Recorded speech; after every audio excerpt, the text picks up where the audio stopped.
kumjan basina na cover de happy.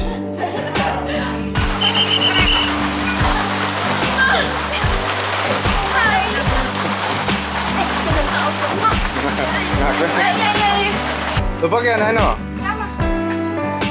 Eh, lupa kasi siya niya tanga pa yan niya. Nakang silak kayo. Kaya marunong ka no kang dress ito. Tunggu ka sukre he.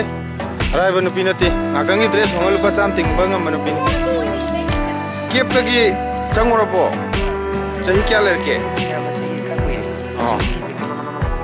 Miyamgi mangda hauzik uchaliba mafam asina Meghalaya gi Sora Sela Road ta leiba Seven Sister Fall gi view point ani mafam asibu fawduna chatpa mioi khudimakna mafam asida ngaihak khamdana photo kapningba ngaihak lainingba gi apamba loinamak lainai maramdi uribasi adukki matik phajai Kaina famba Seven Sister Fall da lakpadane aise photo kamina je na ne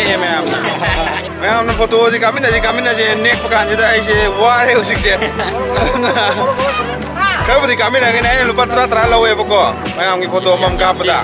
साजी हम तो लुपा तरा खतन लो जी उसी से photo कामी नहीं ना थांगा करांग पाक ngangi pang ni दा सिटी को Wednesday दी close तो नहीं है याम फजम मफम खरा उठ के तौजबसी खुगी लाइचिन ग नोंग असिना फजना उठ पंगा मोइदोरे नसी लाक्चरीबा मफम हुजिक लाक्चरीबा मफम सिना शिलोंग गी चिरापुंची त लैबा वाटरफॉल हेरोइक तारेट की वाटरफॉल ग हाइ तारे अदो मफम जिदा याम फजगदबा व्यू नेबा सिजे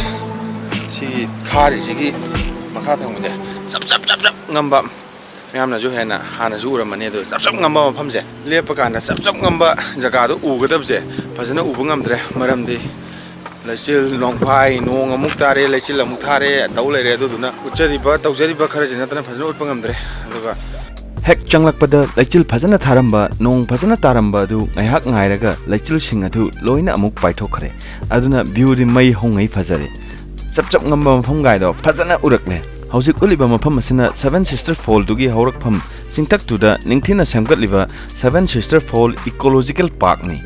असिगुम्बा सेमगत सागतपा असना शिलोंग हेक पनबदा मिपुम खुदिंगमकी वखलदा पुकनिंगदा लम कोइबा नेचर की पिथोरकलबा फजब सिंगना पिक थल्लबा मफम सिंग अदु वखलदा थमोइदा फावरई tourist सिंगी यामना पामनबा मफम हाइबदु ओइरि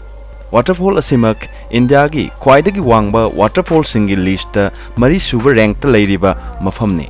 Meghalaya gi East Khasi Hill district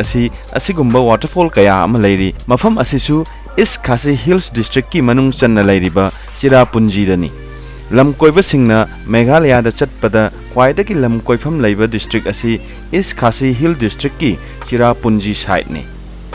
waterfall mayam leiba khaknatana surung na chingba kaya ama su leiri surung singdugi manungda Mawsmai surung su amani adugi video na mathangda thakat charaklage mayam gi damakta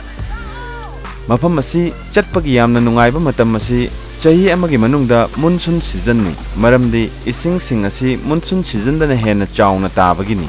mafam asi Meghalaya gi capital Shillong dagi kilometers 58 khaktamak lapi amasung Chirapunji main town dagi na kilometers 3 khaktamak lapi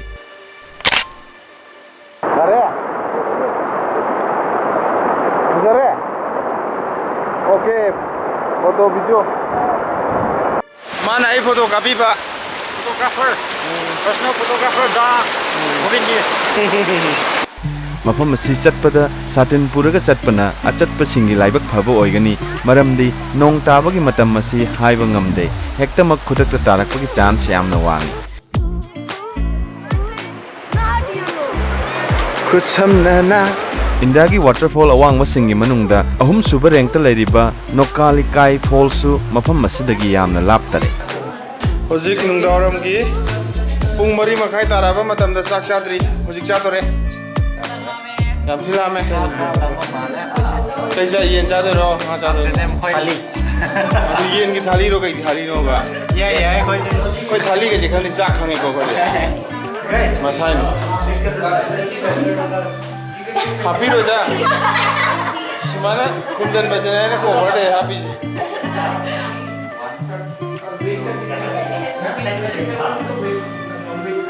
ꯁꯤꯗꯤ ꯄꯨꯔꯥ ꯍꯥꯞꯄꯒꯦ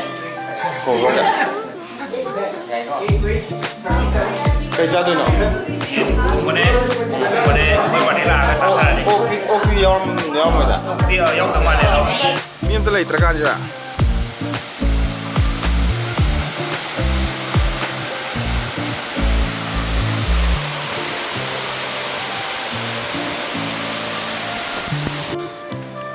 ꯍꯧꯖꯤꯛ ꯑꯗꯨꯝ ꯍꯜꯂꯅꯤ ꯁꯤꯂꯣꯡꯒꯤ ꯁꯨꯝꯕ ꯖꯔꯅꯤꯁꯦ ꯁꯨꯃꯥꯏꯅ ꯇꯧꯔꯒ ꯇꯞ ꯇꯧꯔꯒ ꯑꯗꯨꯝ ꯂꯣꯏꯁꯤꯟꯗꯣꯔꯦ ꯁ꯭ꯋꯥꯏ ꯃꯇꯥꯡꯁꯤꯗ ꯑꯗꯨꯝ ꯂꯣꯏꯁꯤꯟꯗꯣꯔꯦ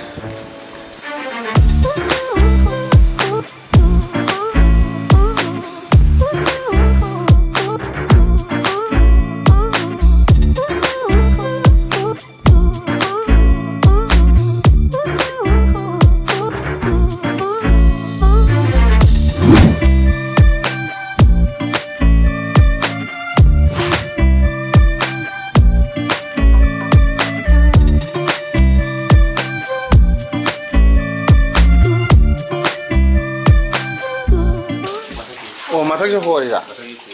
ꯑꯣꯀꯦ ꯑꯗꯨꯗꯤ ꯁꯨꯃꯥꯏꯅ ꯂꯪꯈꯠꯂꯛꯈ꯭ꯔꯅꯤ ꯑꯍꯣꯕꯁꯦ ꯐꯠ ꯂꯧ ꯆꯣꯡꯊꯔ ꯂꯣꯏ ꯏꯁꯤꯡ ꯃꯈꯥꯗ ꯏꯁꯤꯡ ꯇꯨꯡꯉ ꯂꯩꯔꯗꯤ